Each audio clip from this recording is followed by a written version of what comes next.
พยากรณ์อากาศประจำวันที่22มังกร2026มวลอากาศหนาวเย็นที่ประเทศจีนจะสืบต่อแผ่ลงมาปกคลุมทั่วทุกภาคของประเทศลาวด้วยกำลังปานกลางหาแห้งสมทบกับกระแสลมตะวันออกเฉียงเหนือพัดปกคลุมซึ่งจะเฮ็ดให้อากาศยังจะเย็นหาหนาวเย็นลงอยู่ในแต่ละภาคพร้อมจะมีฝนตกในดับคอยบางท้องถิ่นแขวงภาคเหนือและมีลมพัดแรงอยู่แขวงภาคกลางและภาคใต้ภาคเหนือด้านตะวันออกอากาศหนาวเย็นหาหนาวเย็นหลายพ่อมีหมอกหนาปกคลุมในตอนเช้าและจะมีฝนตกในดับคอยบางท้องถิ่นพ่อมีลมพัดแรงเป็นบางโอกาสเนื่องจากการปกคลุมของฝนเท่า15ส่วนให้ของภาคอุณหภูมิในระหว่าง7-23องศาภาคเหนือด้านตะวันตก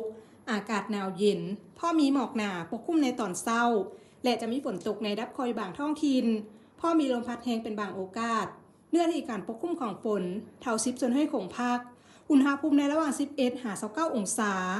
ที่นครหลวงเวียงจันทร์อากาศเย็นพร้อมจะมีฝนตกในดับคอยบางบริเวณและจะมีลมพัดแรงอยู่เกือบทั่วไปเนื่องจากการปกคลุมของฝนเท่า10ส่วนให้ของภาคอุณหภูมิในระหว่าง16-18องศาภาคกลางอากาศเย็นหาหนาวเย็นพร้อมจะมีฝนตกในดับคอยบางท้องถิ่นและมีลมพัดแรงอยู่เกือบทั่วไป